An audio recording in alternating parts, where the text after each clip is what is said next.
Yung mga tanim dyan sa kapitbahay, inuunahan nyo talaga silang mamitas sa mga tanim nila. Bibigyan nyo talaga ako ng kahihiyan. Kayo ang mangunguna dyan na hindi pa yan nila nakakain.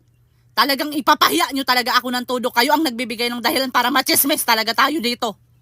Kaya pala paglalabas tayo ng bahay, panay ang tingin nila sa akin. Kay kayo ang nagbibigay sa akin ng kahihiyan. Hindi na kayo nahihiya. Idadamay pa ninyo ang mga bata dyan. Tumatanda talaga kayo ng paurong. Yang manok na yan, saka lang ninyo pupuntahan kapag mangingitlog na kay kakainin ninyo. Pero tignan nyo ang itsura sa mga manok. Parehas na sa inyo na madudungis. Tinutulad nyo sa inyo na mga burara. Yang bata, ayan ang ginagamit ninyo na reason kung bakit hindi kayo makakilos. Na nagpapakalong palagi. Sino ba ang may kagagawan yan? Kay sinanay ninyo ang bata sa kalong. Yung mga kalat dyan, Lunes ko pa inuto, Sabado na ngayon palang gagawin. Yang manok na yan, kaya yan tumatakas. Kay nagugutom na, hindi ninyo pinapakain. Kayo nga, hindi kayo makakain ng umagahan para na kayong mga nanghihina.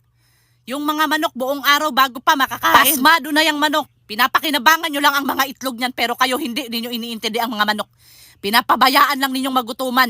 Kahit ang mga manok magsaper sa inyo. Kaya tumatakas yung manok. Kay nahihirapan na yan sa buhay nila na hindi makakain. Maawa na lang talaga tayo. Sana nga hindi na yan magpahuli sila. Para makaligtas na sa inyo. Kahit hindi pa tapos ang mga gawain sa bahay, nagsipaglayas na naman.